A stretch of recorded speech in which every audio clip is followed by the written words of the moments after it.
शुरू करते हैं। साहित्य दर्पण में काव्य की अन्य परिभाषाओं का खंडन हम इस पाठ में देखेंगे।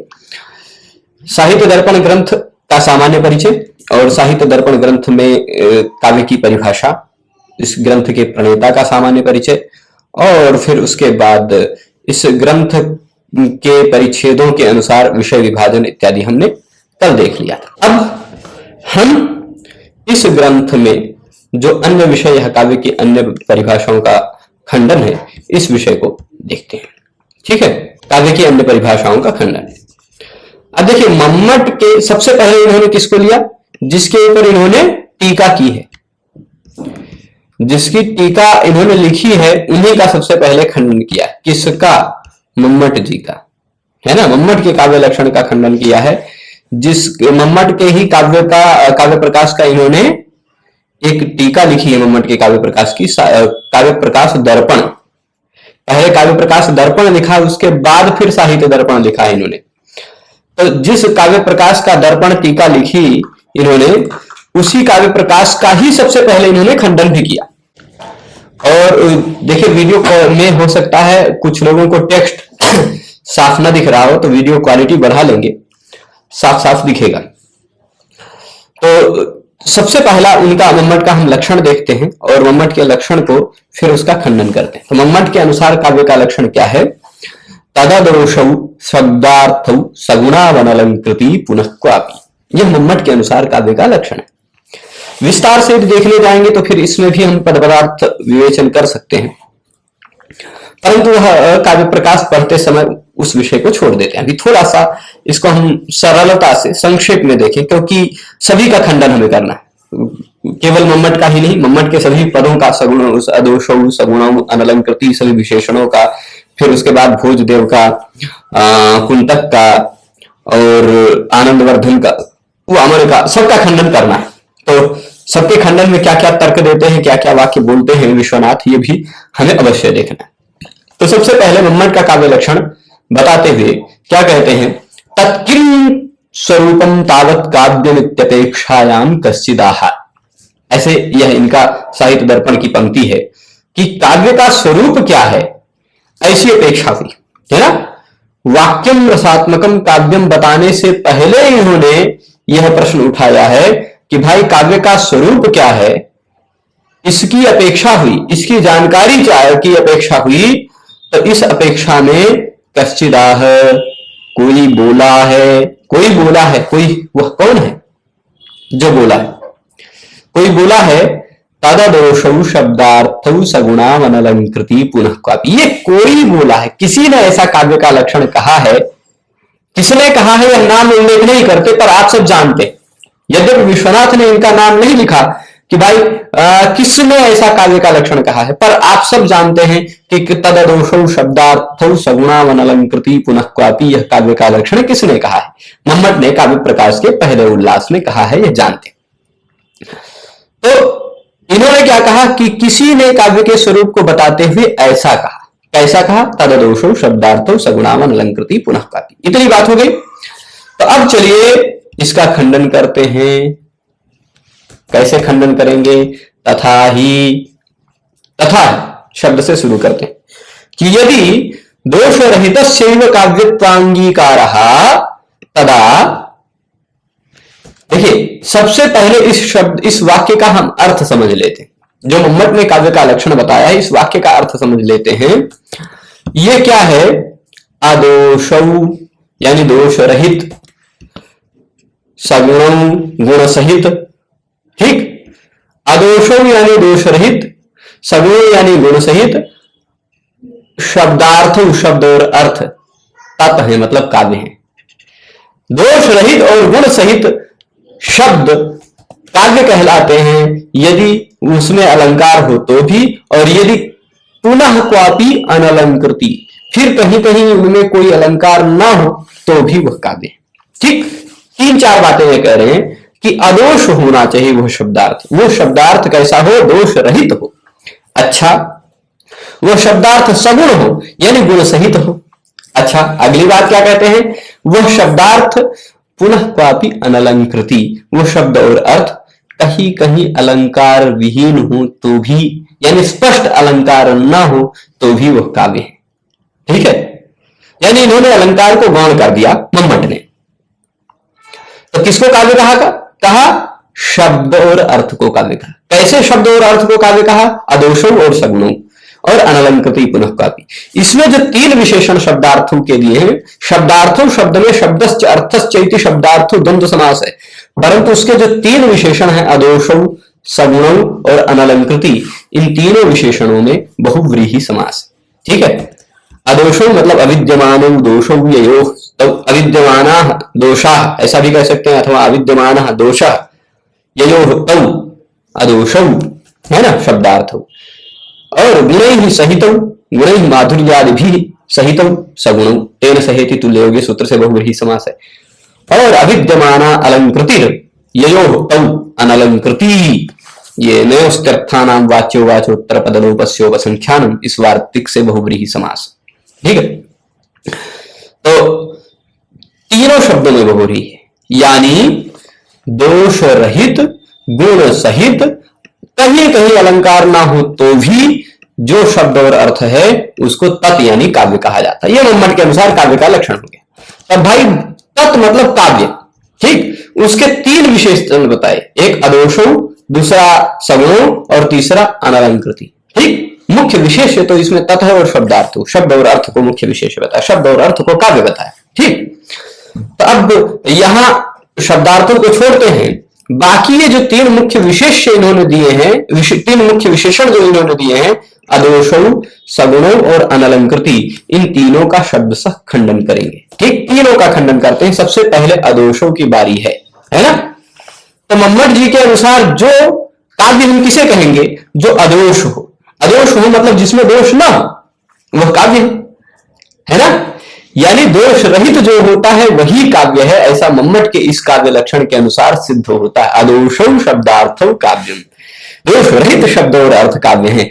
यदि हम ऐसा मान लें, यदि हम ऐसा मान लें कि दोष रहित शब्दार्थ ही काव्य है, तो फिर मम्मट जी, अब हम देख लीजिए, अब हम जब विश्वनाथ को पढ़ा रहे हैं तो हम विश्वनाथ बन करके पढ़ा रहे हैं। अब हम मम्मट से आक्षेप कर रहे हैं, मम्मट से पूछ रहे हैं, ये ध्यान रखिएगा कि मम्मट जी ये बताइए, यदि दोष रहित को ही हम काव्यत्व माने, दोष रहित में ही काव्यत्व माने, काव्यत्व अंगीकार हम कहां करें, स्वीकार काव्यत्व के स्वीकार कहां करें, दोष रहित में ही, तो फिर एक श्लोक है, न्यक्कारो ह्ययमेव मे यदवयस्तत्राप्यसौ तापसः सोऽप्यत्रैव निहन्ति राक्षसकुलम् जीवत्यहो रावणः धिग्धीक्षत्रजितं प्रबोधितवता किं कुम्भकर्णेन वा स्वर्गाग्रामटिका विलुंठन वृथोच्छूनैः किमेभिर्भुजैः।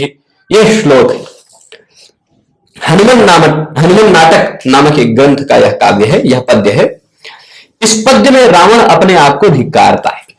क्या कहता है? शब्दशः मैं अर्थ बता रहा हूं। देखिए, हम विषय शब्दशः समझेंगे, समय हो सकता है ज्यादा लगे, उसको आप सबको गौर नहीं देना है। आप सभी लोग यदि परीक्षा की दृष्टि से अध्ययन करना चाहते हैं तो संस्कृत प्रतिस्पर्धा, प्रकाश, प्राख्याता, अन्य गाइडों का प्रयोग करके आप तैयारी का प्रयोग कर सकते हैं। परंतु यदि शब्दशः अध्ययन करना चाहते हैं, भविष्य में इंटरव्यू इत्यादि की भी तैयारी करना चाहते हैं, तो इन विषयों को अच्छे से समझने का प्रयास करें। केवल एक परीक्षा नहीं, भविष्य में और जीवन में बहुत सारी परीक्षाएं देनी है आपको, इंटरव्यू इत्यादि भी। ठीक है, तो उस दृष्टि से देखें। यहां समझिएगा, न्यक्कारो ह्ययमेव मे यदरयः, पहली लाइन से न्यक्कारो ह्ययमेव मे, यही मेरा न्यक्कार यानी धिक्कार है। पहली बार न्यक्कार शब्द का मतलब क्या होता है? धिक्कार। ठीक है, न्यक्कारः यानी धिक्कार है। रावण अपने आप को धिक्कार रहा है। ठीक है, मुझे, देखिए फिर से मैं बोल रहा हूं, मुझे अयमेव न्यक्कार, यही धिक्कार की बात है, मेरे लिए यही धिक्कार की बात है कि मैं यद अरयः, यत अरयः, यत धन अरयः जोड़ेंगे तो क्या बनेगा? यद अरयः, है ना। चलेगा, ऐसे ही लिखते हैं, यत धन अरयः, ठीक, तो बनता है यद अरयः, चलेगा।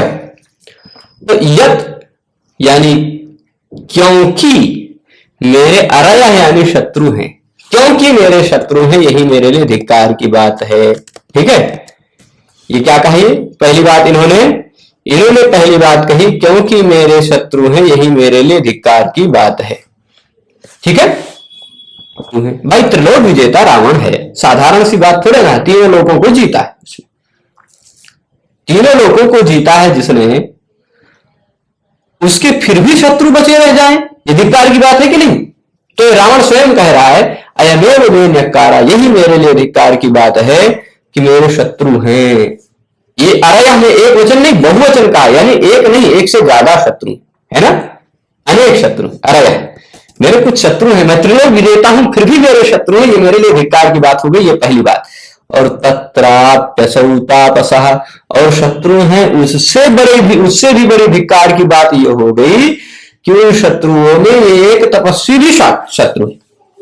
सोचिए, असौ तापसः, अब ये तपस्वी किसको कह रहा है रावण, वो आप जानते हैं, बताने की जरूरत नहीं, अंडरस्टूड है ना।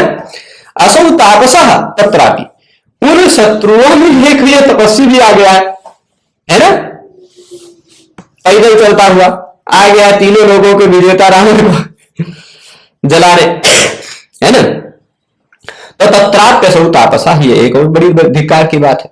अच्छा, आगे और किसको धिक्कार कर रहे हैं, उससे भी बड़ी धिक्कार की आ गई, सोप्यत्रैव, वो यही आ गया लंका में घुस आया।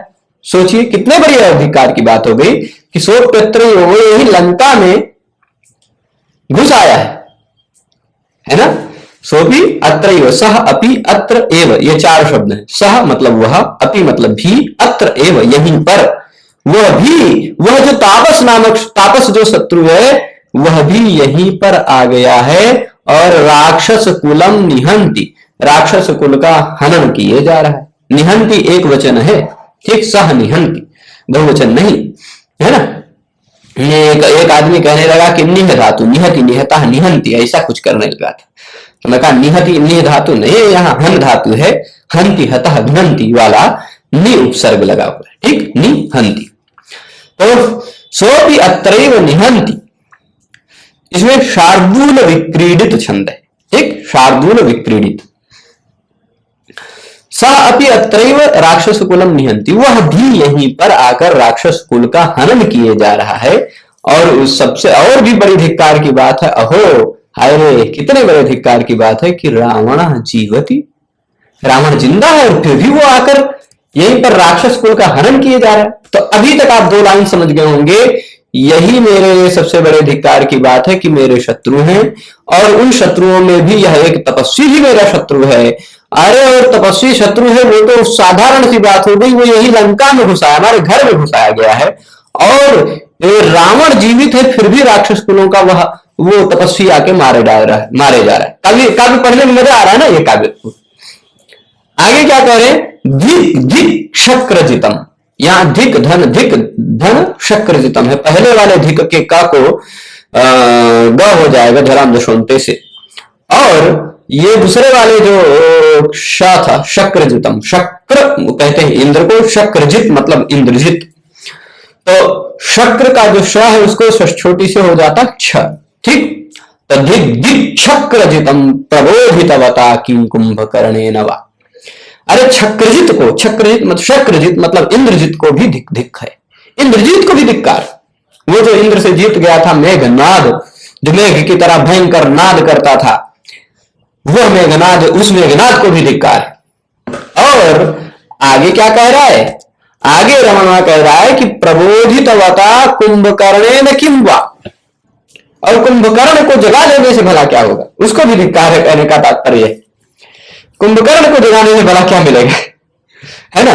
किम कुंभकर्णेन प्रबोधितवता किं वा, यहाँ कुंभकर्णेन में तृतीया और प्रबोधितवता में भी तृतीया है, प्रउपसर्ग बुध धातु निच प्रत्यय बोधितवता, ठीक।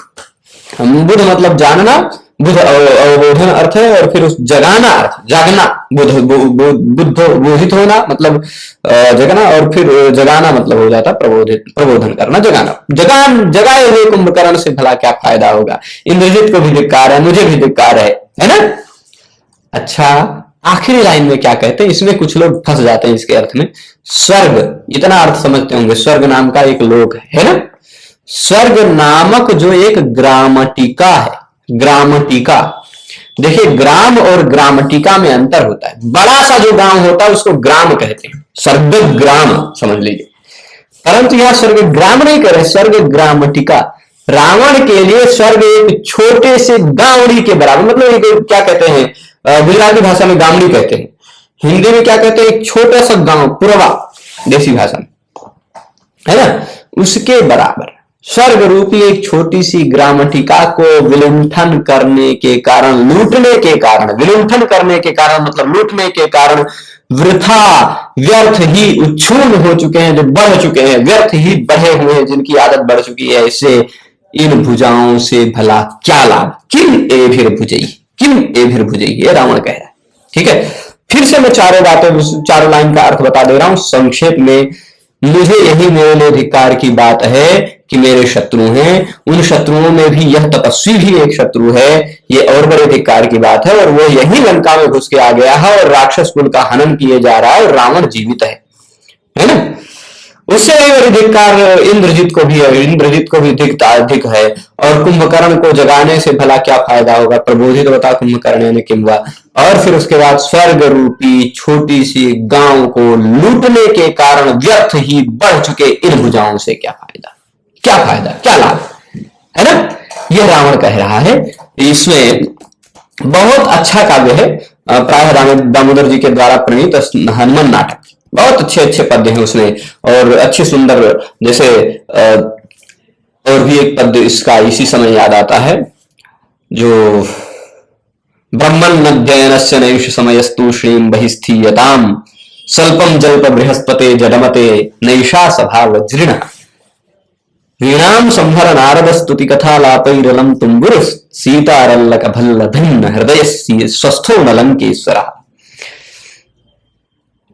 वहां भी रावण अपने आप, रावण का एक छोटा सा दास कह दे रहा है ब्रह्मा जी से कि ब्रह्मा जी ये पढ़ने का टाइम नहीं, चुपचाप जाके बाहर खड़े हो जाओ। मतलब ऐसी कल्पना की है कि ब्रह्मा जी की सभा के सामने रावण की सभा के सामने ब्रह्मा जी पढ़ने जाया करते थे, वैसे काल्पनिक है, काव्य है। तो रावण का एक भृत्य, साधारण सा भृत्य ब्रह्मा जी को डांट दे रहा, ब्रह्मा ये पढ़ने का समय नहीं है, जाके चुपचाप बाहर खड़े हो जाओ। तब तक बृहस्पति जी बोलने लगे, तुम किसको रोक रहे हो भाई, ये रावण, ये रावण के दास होकर तुम ब्रह्मा जी को ऐसे डांट रहे हो, पूरा संसार बनाते हैं ये, तो तुमको भी नहीं बनाए, तुम इनको रोक रहे हो कि पढ़ने का समय नहीं।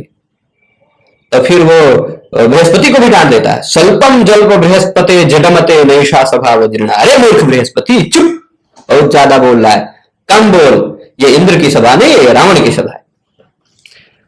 तब तक फिर नारद जी नारायण नारायण करने लगे, वीणा बजाते हुए, तो नारद जी को भी डांटा, वीणाम संभर नारद, अरे नारद वीणा चुप कर।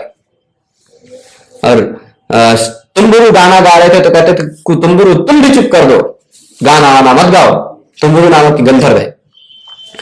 तो क्यों भाई ये इतना सब कुछ क्यों कर रहे हैं, तो कहेगा कि सीता के कठोर वचन रूपी भाले से जिसका हृदय विदीर्ण हो चुका है, ऐसा रावण स्वस्थ नहीं है। तो ब्रह्मा जी तुम्हें नहीं पढ़ाएगा, बृहस्पति तुम चुप रहो, नारद जी वीणा मत बजाओ, तुम्बुरु गाना मत गाओ। कितना गजब गजब, बहुत अच्छे अच्छे काव्य इस ग्रंथ में है। तो मैं वो तो प्रसंग से इतर चला गया, वो प्रसंग बस आ गया याद, तो मैंने संक्षेप में बता दिया।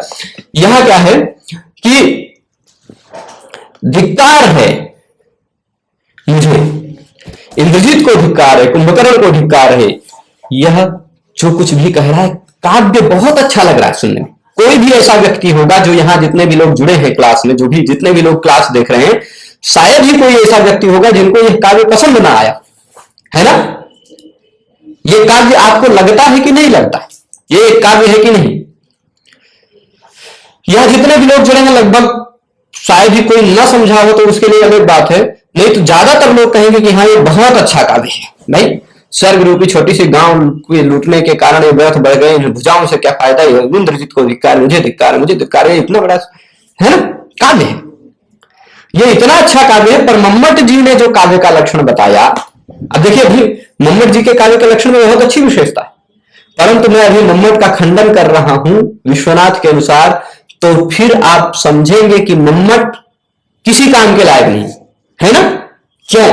क्योंकि मम्मट ने कहा अदोषौ शब्दार्थ, दोष रहित जो शब्दार्थ है वही काव्य है। दोष रहित जो शब्दार्थ है वही काव्य, यानी उसमें दोष नहीं होना चाहिए। परंतु प्रत्युत इस श्लोक में वृथोच्छूने एक शब्द है, इसमें दोष है। वृथोच्छूने इस शब्द में एक दोष है, उस दोष का नाम यहां लिखा है विधेया विमर्श दोष। ठीक, विधेया विमर्श दोष, विधेया विमर्श नामक एक दोष है। यह दोष क्या कहता है, कब होता है यह दोष? तो कहते हैं यह दोष होता है अस्य श्लोकस्य विधेया विमर्श दोष दुष्टतया काव्यत्वम न स्यात्। यह जो श्लोक है, इस श्लोक में विधेया विमर्श नामक एक दोष है, उस विधेया विमर्श नामक दोष से यह श्लोक दुष्ट है, दूषित है, इसलिए यह श्लोक काव्य ही नहीं हो पाता। अच्छा, काहे? क्योंकि मम्मट जी तो कह रहे अदोषो शब्दार्थो काव्यम, जिसमें दोष ना हो वही काव्य है, इसमें तो दोष है, यानी ये काव्य नहीं है ना। अच्छा, आप दर्शकों ये बताइए, आप सबको यह काव्य सुनने में लगा कि काव्य है, बहुत अच्छा काव्य है, पर अगर अचानक मम्मट जी आपको कह दें कि भाई इसमें विधेया विमर्श दोष है और जो अदोष होता वही काव्य होता, ये दोष वाला इसलिए इसमें यह काव्य नहीं है, ऐसा मम्मट जी कहने लगे, तो आपको मन नहीं करेगा कि मम्मट जी को कहे चुप रहो, इतना अच्छा काव्य को तुम कह रहे हो काव्य नहीं है ना? ऐसा कहेंगे कि नहीं आप कहेंगे? यानी मम्मट जी ने जो ये अदोषो शब्द रख दिया, मम्मट जी ने यह अदोषो शब्द रख दिया, ये कहीं ना कहीं आपको खटक रहा है कि नहीं कि गलत कह दिया इन्होंने, है ना?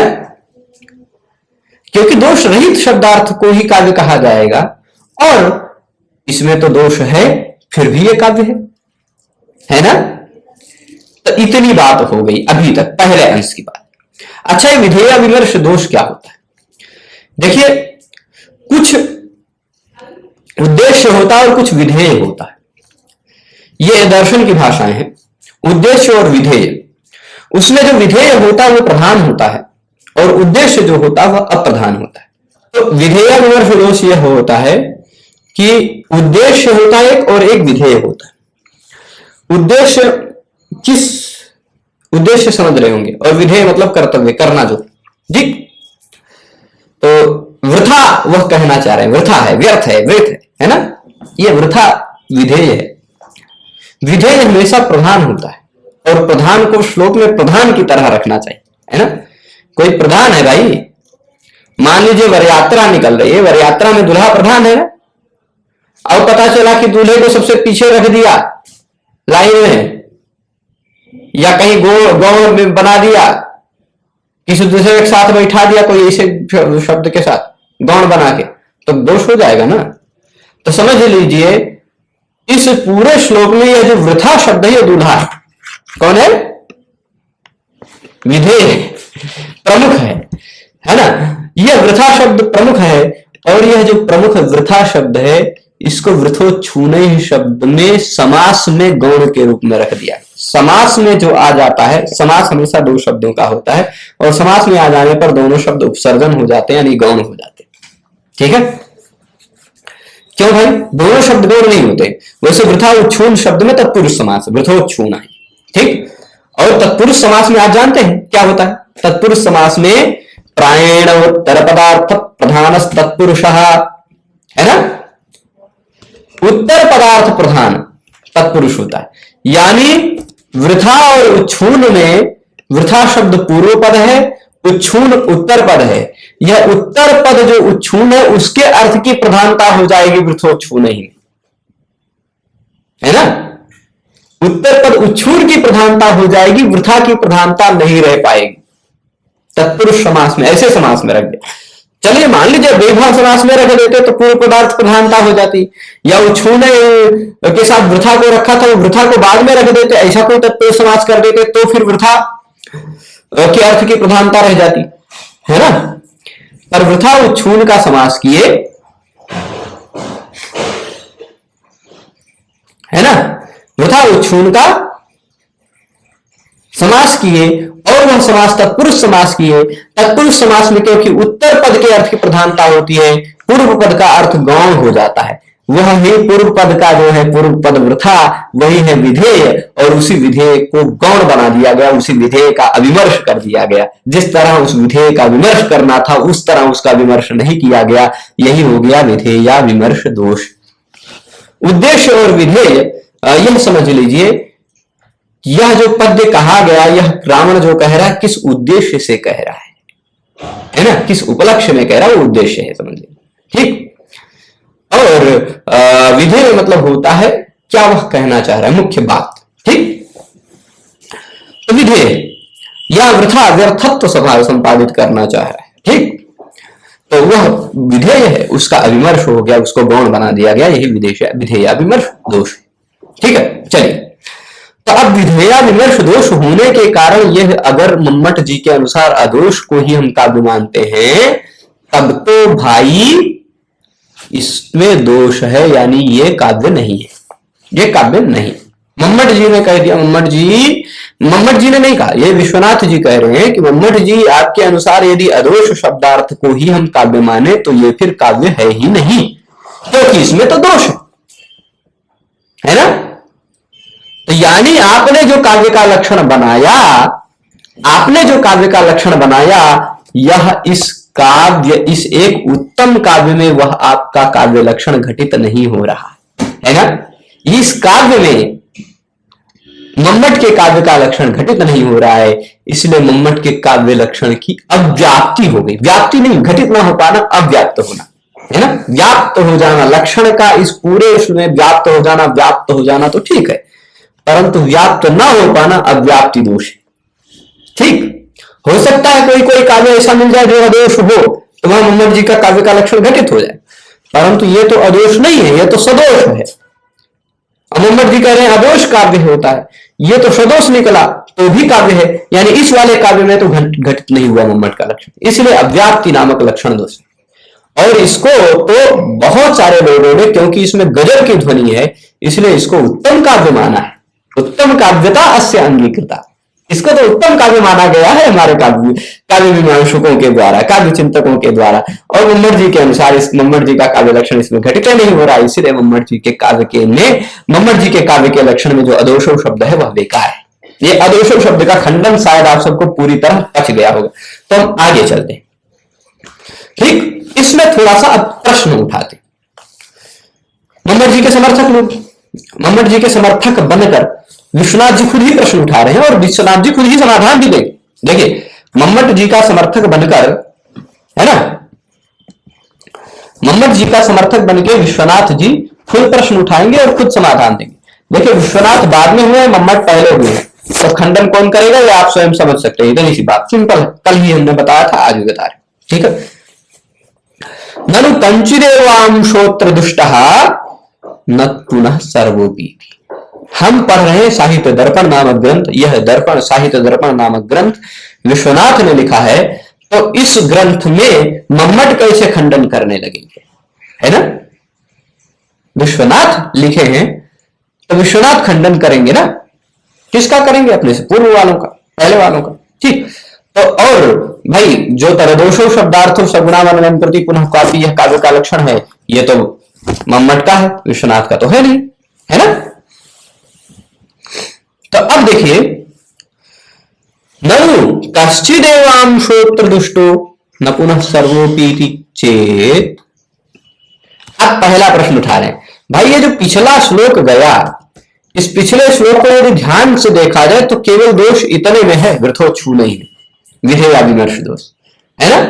बाकी पूरा श्लोक तो ठीक ठाक है। कश्चिदेवांशोत्र दुष्ट है, यही कह रहे हैं, कुछ ही अंश इसका दोषित है, पूरा श्लोक तो दूषित नहीं है, है ना। तो यदि आप मम्मट जी, यदि आप कहना चाहेंगे कि जिस अंश में दोष है, यत्रांशे दोषः तर्हि यत्रांशे दोषः, यानी तो जिस अंश में दोष है, किस अंश में दोष है, वृथोच्छूने ही अंश में दोष है ना। पूरा श्लोक तो दूषित नहीं है, कुछ ही अंश दूषित है, तो जिस अंश में दोष है वह अकाव्य मान लीजिए उस अंश को, और जिस अंश में ध्वनि है वो उत्तम काव्य मान लीजिए, उसको उत्तम काव्य का प्रयोग हो गया, है ना। ध्वनि ने कहा कि यह उत्तम काव्य है और ध्वनि ने कहा कि यह उत्तम काव्य है और फिर दोष ने कहा कि यह काव्य नहीं है। तो इस तरह दोनों तरह से इत्यंसाभ्याम उभयतः आकृष्यमाणमिदं काव्यम अकाव्यम वा किमपि न स्यात्। विश्वनाथ जी कितना गजब बात कह रहे हैं कि भाई यदि आप ऐसा कहेंगे कि कुछ ही अंश में यहां दोष है, केवल इतने शब्द में, है ना, तो जिस अंश में दोष है वह अकाव्य मान लिया जाएगा, जिस अंश में ध्वनि है वह काव्य मान लिया जाएगा। ऐसा दोनों तरह से खींचने लगेंगे तब तो यह ना तो काव्य रह पाएगा ना तो अकाव्य रह पाएगा। दोनों तरफ से खींचाई होने लगेगी इस काव्य की, तो यह तो ठीक से ना तो काव्य रह पाएगा ना तो ठीक से अकाव्य हो पाएगा, है ना। काव्यम अकाव्यम वा किमपि न स्यात्, दोनों तरह से इसको खिंचाई होगी तो, है ना। कहोगे भाई छूने दोष है इसलिए वो काव्य नहीं, परंतु इसमें ध्वनि है इसलिए यह काव्य है।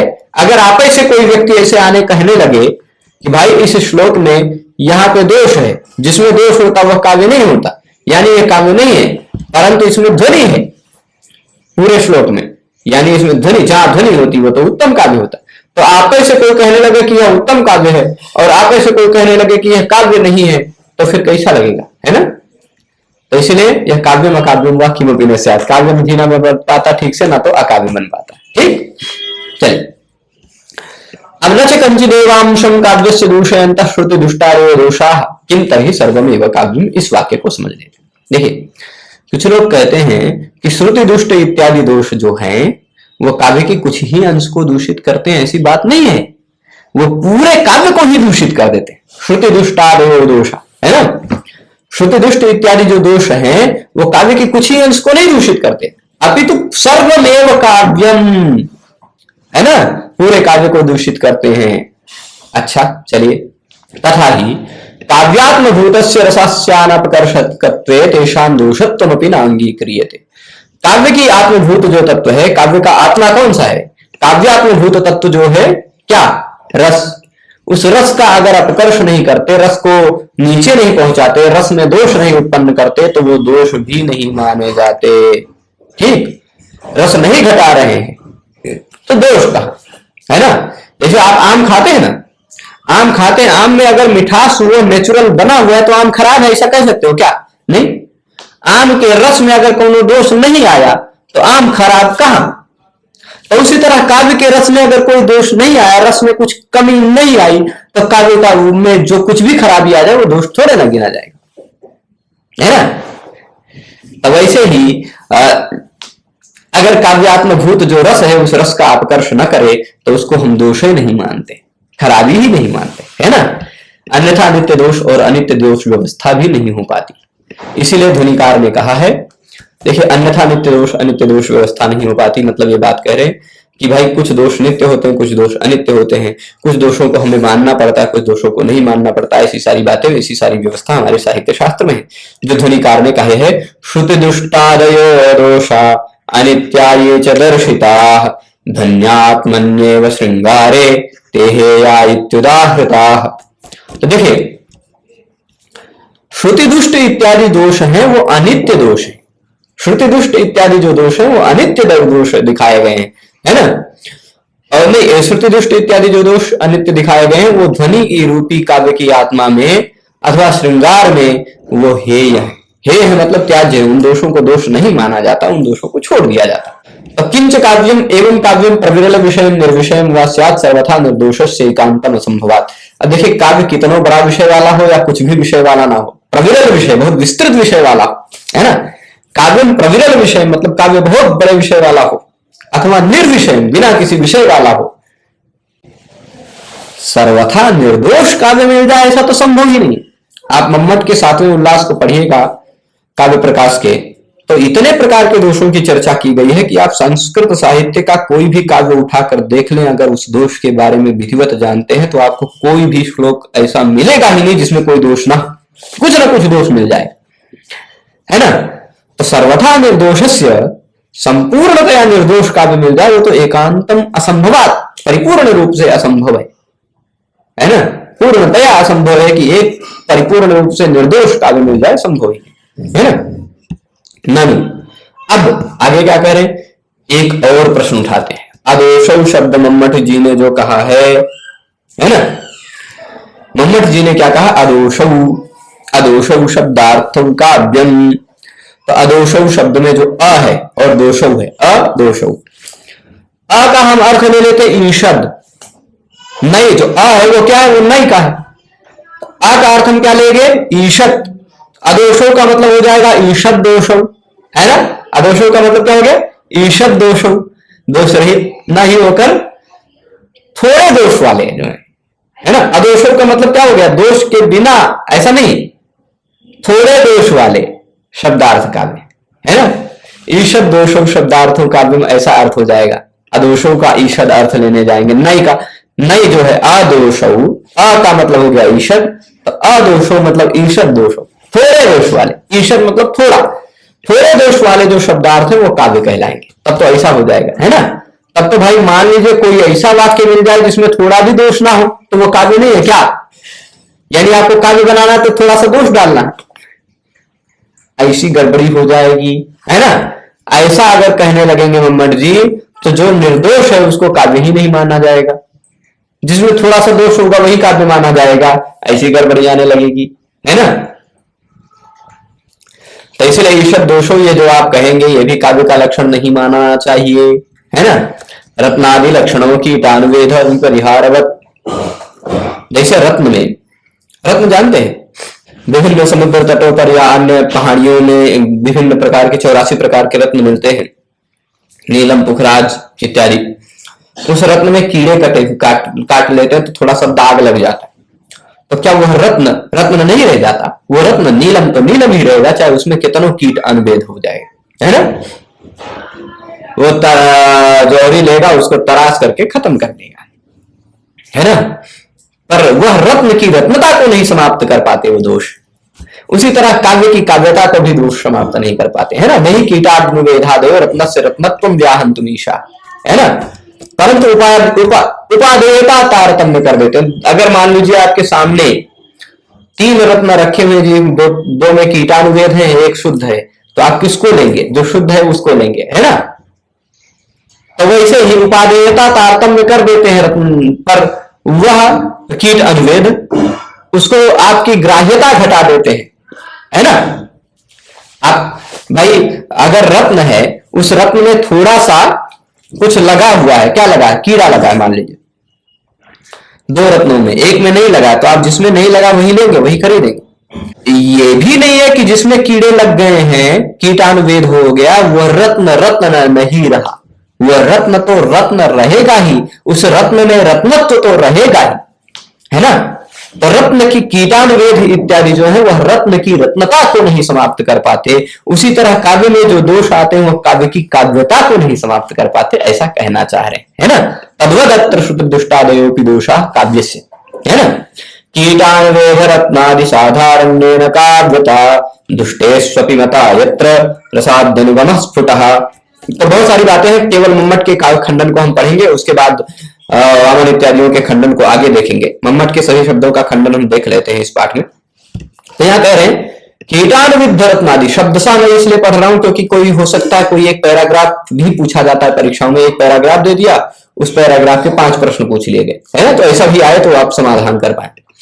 तो कीटाणुविद रत्नादि साधारण काव्यता, जैसे कीड़े से अनविद्ध हो जाता है रत्न, उसी तरह उसमें रत्नता रह जाती है, उसी तरह काव्य में काव्यता रह जाती है। दुष्ट काव्यों में भी काव्यता रह जाती है। कब, यत्र रसाद्यनुगमः स्फुटः, जिस काव्य में, यत्र मतलब जिस काव्य में रस इत्यादि का अनुगम, रसाद्यनुगम, स्फुटः स्पष्ट हो, जिस काव्य में रस इत्यादि का अनुगम स्पष्ट हो, स्फुट हो, वहां पर भी वो दुष्ट हो, फिर भी उसमें काव्यता मता, काव्यता मानी गई है।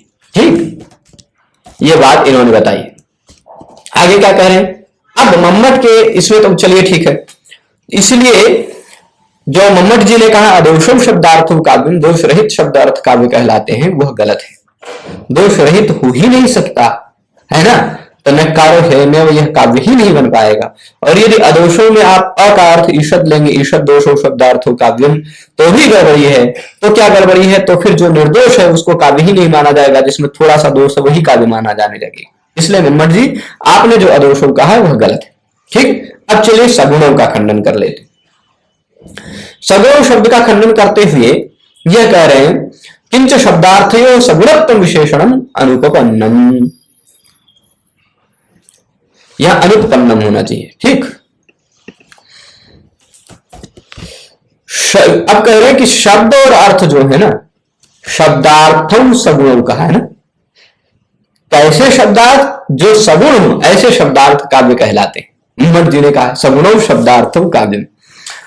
तो मम्मट जी का कहना है कि जो गुण सहित हो, जो गुण से युक्त हो, ऐसे शब्द और अर्थ काव्य है ना। तब कहेंगे भाई शब्द और अर्थ का विशेषण आपने सगुणों कैसे बना दिया? शब्द और अर्थ का, शब्दार्थों का विशेषण सगुणों हो ही नहीं सकता। सगुणत्व जो विशेषण दे दिया वह उपपन्न ही नहीं हो सकता, वह सिद्ध ही नहीं हो सकता। कैसे भाई? भाई अगर धन कोई मेरा है, मान लीजिए गुण मुझ में है ना, गुण मुझ में है तो मैं सगुण हो सकता हूं ना। इसमें गुण नहीं है, गुण इसका धर्म नहीं है, तो ये सगुण कैसे होगा? मुझ में गुण है तो मैं सगुण हूं, है ना। तो वैसे ही मम्मट जी ने खुद ही कहा है ये रसस्यांगिनो धर्मा शौर्यादयैवात्मनः उत्कर्ष हेतव तेषु रचल स्थितयो गुणा। मम्मट जी ने क्या कहा है? जो गुण है वो रस के धर्म है। ठीक, गुण जो है वो रस के धर्म है। किसके धर्म है? रस के। रसस्य अंगिनो रसस्य धर्मा। गुण किसके धर्म है? अंगीभूत रस के धर्म है। ठीक है। तो अब मम्मट जी ने कह दिया कि खुद ही कह रहे मम्मट जी ने तेनैव प्रतिपादितत्वात्, मतलब उसी आचार्य ने प्रतिपादन किया, उसी आचार्य ने प्रतिपादन किया, यानी मम्मट जी ने ही प्रतिपादन किया। क्या प्रतिपादन किया है? ये रसस्यांगिनो धर्मा शौर्यादयैवात्मना उत्कर्ष हेतवस्तेषु अचल स्थितयो गुणा, ऐसा मम्मट ने खुद प्रतिपादन किया कि जो अंगीभूत रस के धर्म है। कैसे धर्म? जैसे आत्मा के शौर्य इत्यादि होते, मेरी आत्मा है, मुझमें शौर्य, वीरता, अबुद्धिमत्ता इत्यादि जो गुण है जैसे मुझ में, मेरी आत्मा में, वैसे ही रस के भी कुछ गुण है, वो माधुर्य, ओज, प्रसाद इत्यादि रस के भी। जैसे मेरी आत्मा के कुछ गुण है वैसे रस के भी कुछ गुण है ना। तो भाई गुण जो है वो तो रस के धर्म है। शूरता वीरता शरीर का थोड़ा ना धर्म है, आत्मा का धर्म। उसी तरह जो ये कह रहे हैं कि माधुर्य, ओज, प्रसाद इत्यादि जो गुण है वो तो रस के धर्म है, ऐसा मम्मट जी ने खुद ही कहा है। तेने वो प्रतिपादित। तो अब अगर रस का धर्म है गुण, तो सगुण रस होगा ना, सगुण शब्दार्थ कैसे हो जाएगा? है ना। अगर गुण रस का धर्म है तो जो जिसका धर्म है वो उसी में तो मिलेगा। गुण रस का धर्म है तो गुण रस में ही तो मिलेगा। गुण अगर रस का धर्म है तो सगुण कौन होगा? रस होगा। सगुण शब्दार्थ कैसे होने लगा मम्मट जी? तो शब्द और अर्थ का सगुण जो विशेषण आपने दे दिया वो सिद्ध नहीं होगा, क्योंकि आपने खुद ही बताया कि गुण जो है वो रस मात्र के धर्म है, रसई का धर्म, रस मात्र के धर्म है ना।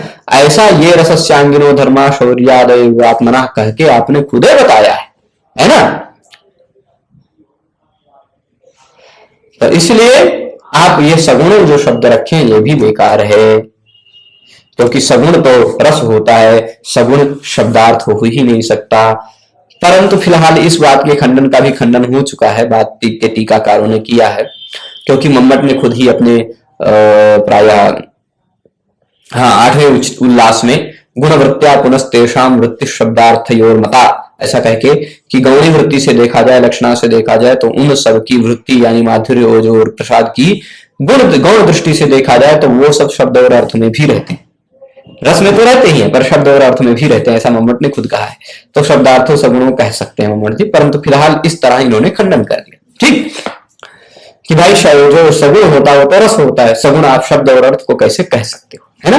रसाभिव्यंजक है शब्द और अर्थ, शब्द और अर्थ रस के अभिव्यंजक हैं, और गुण जो है वो रस का धर्म है ना। शब्द और अर्थ रस के अभिव्यंजक है। शब्द और अर्थ के द्वारा रस आता है और रस में ही उसका धर्म रहता है गुण। तो इसलिए गुण को भी हम मान लेते शब्द और अर्थ का धर्म। ऐसा मानने लगेंगे तो भी उचित नहीं है, ऐसा यम विश्वनाथ जी कह रहे हैं। ठीक, तो सगुण विशेषण ठीक नहीं। ठीक, सगुणों के खंडन में ही और आगे कह रहे हैं कि जो तयो काव्य स्वरूपे आभिमतयो शब्दार्थयो रसो अस्ति न वा, ऐसा प्रश्न उठ जाएगा कि काव्य के स्वरूप में जो आपके अभिमत है शब्द और अर्थ को आप कह रहे हैं काव्य, वो शब्द और अर्थ में रस है कि नहीं, ऐसा प्रश्न उठेगा। यदि शब्द और अर्थ में रस नहीं है तो उसमें गुण भी नहीं है ना। और यदि शब्द और अर्थ में रस है तो गुण भी है ना। तो इस तरह अन्वय और व्यतिरेक उल्टा सीधा दोनों तरह से हम देख सकते हैं। अगर रस है तो गुण है, अगर रस नहीं तो गुण नहीं, है ना। तो अन्वय और व्यतिरेक दोनों तरह से उल्टा सीधा दोनों ढंग से हम देख करके जान जाएंगे कि जो रस है, जो गुण है, वो रस के बिना नहीं रहते, है ना। तो इस तरह सगुणों विशेषण भी जो इन्होंने कहा वो गड़बड़ है ना। ये और इसमें जो और बातें हैं बहुत ज्यादा महत्वपूर्ण नहीं रखती। शब्दार्थो सगुणों इतने गुणाभिव्यंजको शब्दार्थो काव्य विप्रयोज्या वित्तभिप्राय विचेतना, ये भी वही बातें हैं, वो खंडन करेंगे, है ना। गुणाभिव्यंजक जो शब्दार्थ है वो काव्य में केवल काव्य के उत्कर्ष को बढ़ाता है, काव्य की सुंदरता को बढ़ाता है, काव्य के स्वरूप को नहीं बढ़ाता, है ना। काव्य से शब्दार्थो शरीरम, ये इंपॉर्टेंट लाइन है, ये जरूर ध्यान रखिएगा, है ना। काव्य के शब्द और अर्थ शरीर होते हैं। शब्द और अर्थ क्या है? काव्य के शरीर। रस इत्यादि काव्य के आत्मा। गुण क्या है? शौर्य इत्यादि की तरह। गुण क्या है? शौर्य इत्यादि की तरह है। और दोष कैसे हैं? काणत्व इत्यादि की तरह। जैसे शब्द और अर्थ ये हमारा जैसे शरीर है, वैसे काव्य का भी एक शरीर है, वो शब्द और अर्थ। जैसे हमारे शरीर में हमारी आत्मा है, वैसे काव्य के शरीर में भी रस रूपी आत्मा है। जैसे हमारे शरीर में गुण है, शूरता, वीरता, धैर्य इत्यादि, वैसे काव्य में भी गुण है, माधुर्य, रोज, प्रसाद इत्यादि, है ना। तो शौर्य इत्यादि की तरह गुण है। और हमारे शरीर में जैसे दोष होता है, अंधत्व, बधिरत्व, काणत्व, पंगुत्व, खंजत्व इत्यादि, वैसे ही काव्य में भी दोष आ जाते हैं काणत्व इत्यादि की तरह, है ना। दोषा काणत्व इत्यादि। और जो रीतियां हैं काव्य में, वो रीतियां शरीर की बनावट है, अवयव संस्थान विशेषवत, ठीक। और अलंकार जो है वो आभूषण इत्यादि, जैसे हमने गले में पहना, यहाँ अंगूठी इत्यादि पहनी, मुद्रिका इत्यादि, तो वैसे अलंकार है वो कटक, कुंडल इत्यादि। कटक मतलब हाथ में पहनने वाला, कुंडल कान में पहनने वाला इत्यादि की तरह अलंकार होते। तो ये सारी बातें बता दी। शब्द और अर्थ हो गए शरीर, रस हो गया आत्मा, शौर्य इत्यादि हो गए गुण, और फिर उसके बाद गुण शौर्य इत्यादि की तरह होते हैं, दोष काणित्व इत्यादि की तरह होते हैं, रीतियां बनावट होती हैं, और फिर अलंकार होते हैं कटक कुंडल इत्यादि की तरह, ठीक। नीमट और कुंतक दोनों का खंडन है इस पंक्ति में। एतेन अनलंकृति पुनः क्वापि इति यदुक्तम तदपि परास्तम। देखिए, शब्दार्थों आदर्शों का हो गया, सगुणों का हो गया, फिर अनलंकृति का खंडन कर रहे हैं। वो कैसे कह रहे हैं? अनलंकृति पुनः क्वापि, जो मम्मट जी ने कहा उसका भी खंडन हो गया, तदपि परास्तम, वो भी समाप्त हो गया, उसका भी खंडन हो जा रहा है। कैसे हो जा रहा है? क्योंकि मम्मट जी ने उसका अर्थ बताया है अनलंकृति पुनः क्वापि का। क्या अर्थ बताया मम्मट जी ने? सर्वत्र सालंकारो क्वचित स्फुटालंकारावपि शब्दार्थो काव्यमिति। मम्मट ने क्या कहा? क्वचित स्फुटालंकार विरहेपि न काव्यत्वानि, ऐसा मम्मट ने कहा है ना। कहीं कहीं स्पष्ट अलंकार दिखाई नहीं पड़ रहा है, फिर भी उसमें काव्यता रह जाती है, उसको काव्य मान लिया जाता है। स्पष्ट अलंकार न दिखाई पड़े तो भी वह काव्य है, ऐसा मान लिया जाता है, ऐसा मम्मट का मत है। तो सालंकार शब्दार्थयोरपि काव्यत्वे उत्कर्षाधायकत्वात्।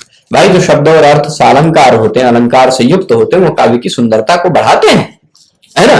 तो मम्मट जी ने जो कह दिया अनलंकृति पुनः काव्य, वो गड़बड़ है ना। अलंकार तो आभूषण इत्यादि है, वो भी बता दिए। और इन्होंने वीसी साक्षी वक्रोक्ति जीवित का भी खंडन कर दिया कि वक्रोक्ति काव्य जीवितम, जो वक्रोक्ति ने कहा है कि वक्रोक्ति काव्य की जीवित यानी आत्मा है ना, वो भी खंडन हो जाएगा। कैसे? क्योंकि वक्रोक्ति तो अलंकार है। मान लो हमने कान में पहन लिया सोना, तो क्या सोना हमारा जीवन है? क्या हमने गले में पहन लिया ये माला, क्या यह माला हमारी जीवन है? नहीं है ना। तो अलंकार, वक्रोक्ति एक प्रकार का अलंकार है, एक प्रकार का आभूषण है शब्द और अर्थ का, शरीर का।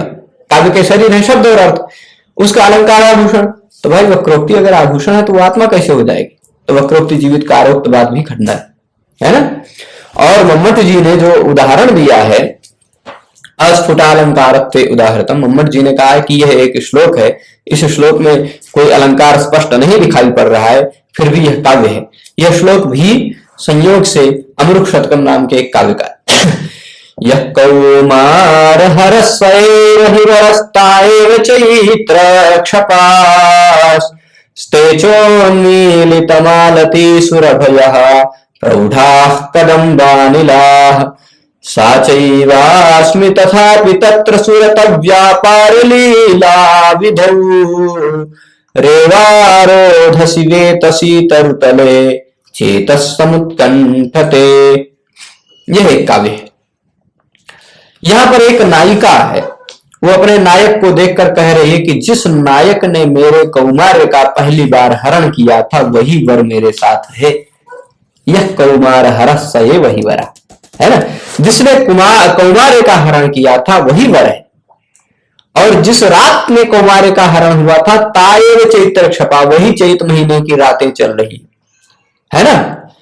और मालती के फूलों, खिली हुई मालती, उन्मीलित मालती मतलब खिली हुई मालती की सुगंध को लेकर आने वाले वही प्रौढ़ कदम्ब वृक्ष के पवन है।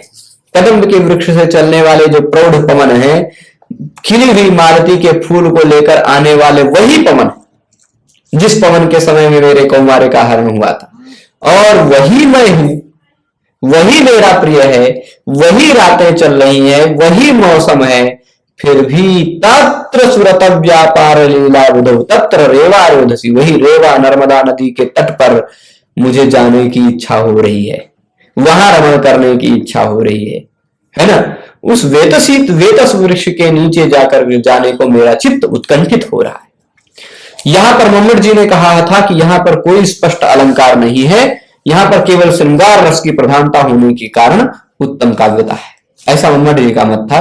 परंतु मम्मट जी ने जो कहा है वह चिंतनीय है। क्यों? क्योंकि यहां पर विभावना और विशेषोक्ति मूलक संदेह संकर अलंकार स्पष्ट है। ऐसा विभावना और विशेषोक्ति मूलक संदेह संकर अलंकार यहां पर स्पष्ट दिखाई पड़ रहा है, साफ साफ दिखाई पड़ रहा है अलंकार। और क्या करोगे मम्मट जी, कहां देखोगे आप? ठीक। अब इसके बाद जो इसी तरह भोजदेव का भी खंडन हो ही जाएगा एक वाक्य में, क्योंकि भोजदेव ने भी उसी तरह बात कही है। अदोषं गुणवत्काव्यमलंकारैरलंकृतं रसान्वितं कविः कुर्वन् कीर्तिं प्रीतिं च विन्दति। भोजदेव ने क्या कहा? अदोषम, जो दोष रहित है, गुणवत, गुण सहित है, जो अलंकारों से अलंकृत है, वही काव्य है, वो रस से युक्त होता है, उसको कवि जब करता है तो कीर्ति और प्रीति दोनों को प्राप्त करता है, ऐसा भोजदेव का कहना। ठीक। तो भाई जैसे मम्मट के आदोषों का हमने खंडन कर दिया, जैसे वैसे इनके आदोषों का खंडन हो जाएगा। जैसे मम्मट के सगुणों का खंडन हो गया वैसे इनका भी गुणवत का बात खंडन हो जाएगी। अलंकार है अलंकृतम काव्य, वो तो कोई बात नहीं। तो मतलब इन सबके भी काव्य के लक्षण का, काव्य के लक्षण में लक्षणता नहीं रही, ये काव्य को लक्षित नहीं कर रहे है ना, क्योंकि दोष तो रहता ही है काव्य में, अदोषों वाली बात खंडित हो जाएगी। अब आनंदवर्धन का खंडन थोड़ा विस्तृत है ना, रस की प्रधानता बताई है, वामन और आनंदवर्धन का खंडन है और खंडन का क्रम है। इन सभी विषयों को कल अग्रिम पाठ में देख लेंगे। आज के पाठ में हमने कुछ प्रमुख आचार्यों का मम्मट, कुंतक और भोजदेव के खंडन को देखा। आशा करता हूं यह पाठ आप सभी को अच्छा लगा होगा, आसान लगा होगा। सभी लोग जुड़े रहे उसके लिए बहुत बहुत धन्यवाद। नमो नमः।